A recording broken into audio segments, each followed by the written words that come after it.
Some people think that to get rich, you simply have to have money left at the end of the month. But this isn't true. This is just the start.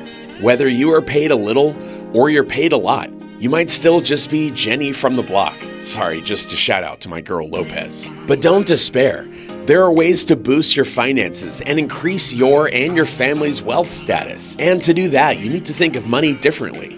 Welcome back to another episode of Living Fire. If you never want to miss an upload, make sure to subscribe to the channel. Number 1, nobody got rich from saving money. Unless you're saving in the millions, moving up in wealth won't happen just from having money saved. It's what you do with it that determines if you turn it into wealth. Saved money, in other words, cash or liquidity, is good for 2 reasons. First, it acts as a safety net. If anything happens to your regular income, it is advisable to have 3 to 6 months of living expenses saved. This will get you through until you can rally and earn again. The second value of cash is that it gives you access to opportunities. If a solid investment property or business opportunity crops up, you can take it. And cash is king when negotiating a better price for yourself. Lock down the investment and begin building your wealth portfolio. Number 2, wealth, savings, liabilities.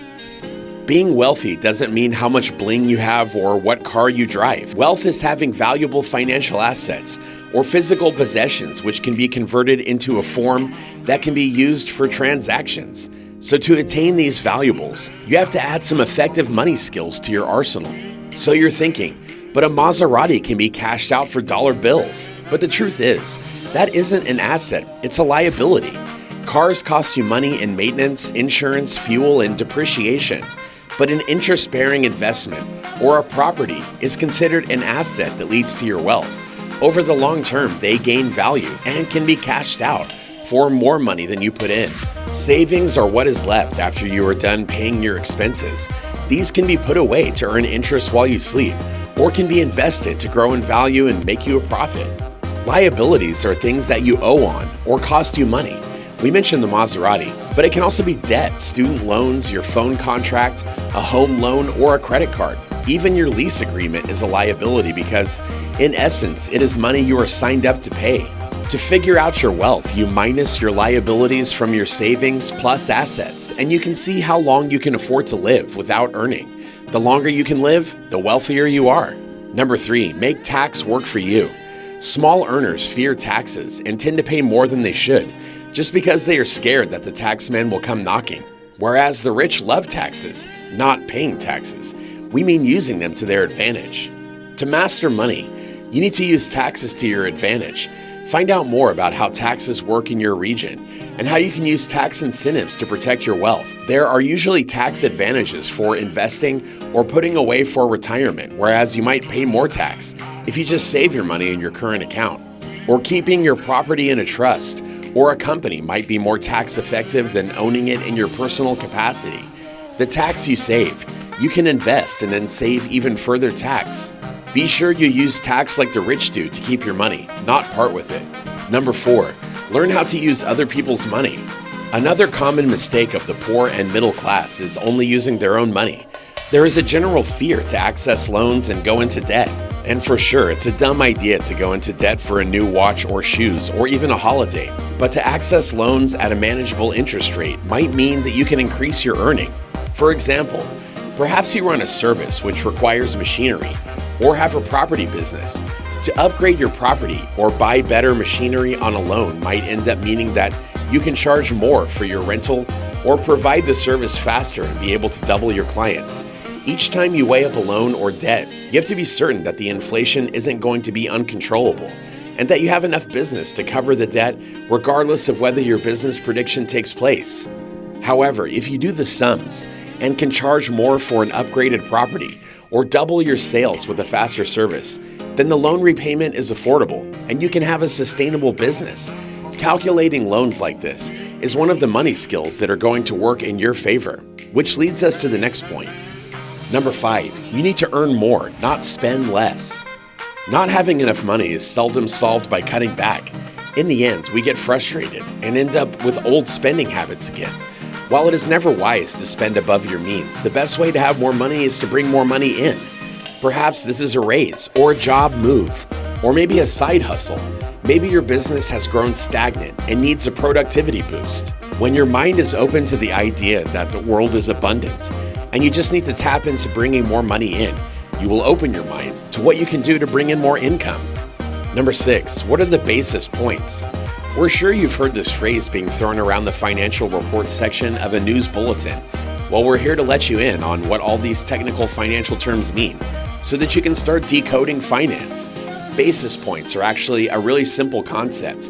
If you take 1% and divide it by 100, then each one of those 100ths of 1% are a basis point. So in other words, 0.01%. So why do we need them? When talking about finance, we have to be specific, right down to the T. It is most commonly used when talking about interest rates. So they are used to ensure that even small changes are listed, because 0.25 percentage point can mean millions when you are talking about billions. So next time you hear that there's a 50 basis points increase or decrease, then you know that the interest rate has gone up or down 0.5%. Knowing the financial jargon is a money skill that allows you to play in the bigger games.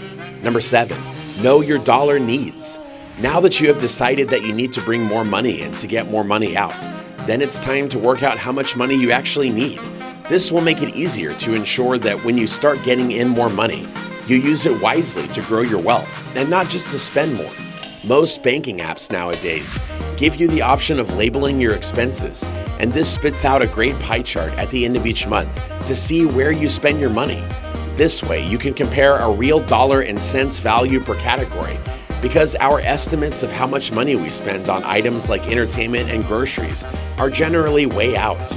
Once you know this, you will also be empowered to know how much you have left to build wealth with. Number 8, have a retirement plan. The sooner you have a retirement fund, the sooner you can retire. It's as simple as that. Retirement planning is a money skill that every individual has to develop for a secure future. Most countries have some form of labor force retirement benefit. In the US, this is called the 401k.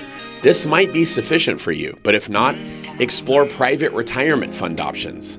There's a lot of tax benefits of putting your money into retirement funds, because most governments reward you for looking after your retirement needs and not becoming a burden on the state. It is never a loss to invest into your retirement, because at the end of the day, it's money you will cash out. Long-term investments like this rely on compound interest, so the younger you start, the less you will actually have to pay, as the interest will do the real earning for you. Number 9, how to safeguard your money. You might have heard of the term diversify, and it all sounded very much like something that people on Wall Street do, but that's not true. For centuries, people wanting to secure or grow their wealth have diversified. Buying gold, art, and property are firm favorites. Collector's items and valuable family heirlooms also have been a way people have stashed their cash for a rainy day. The only threat is really theft, and if stored securely and insured, this isn't a huge risk. The real risk to your wealth is having it in one place, and if the economy tanks, or your country is hit with inflation, or there is an economic crisis, having all your eggs in one basket kept by the same few financial institutes in your home country could spell financial loss. Cryptocurrency is just one tool that can be used to safeguard your money, as it diversifies your investment portfolio between savings, investments, property, and business. This way, you reduce the risk of everything being wiped out, and while your investments rally after a dip, you might find your property values are still increasing steadily, and your wealth is still growing overall.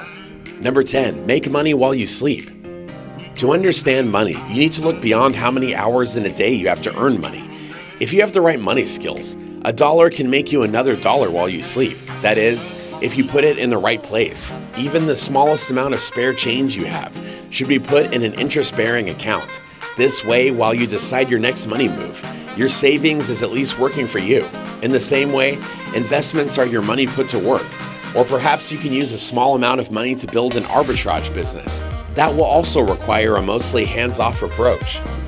And with that, we've reached the end of this episode, all about all the basic money skills you need to know. Which of the methods in our list did you find the most impactful? Get involved and let us know in the comments section down below. If you enjoyed this one and found it helpful, remember to leave a like on the video and subscribe to Living Fire for even more amazing videos just like this one. Thank you for watching, and we'll see you in the next one.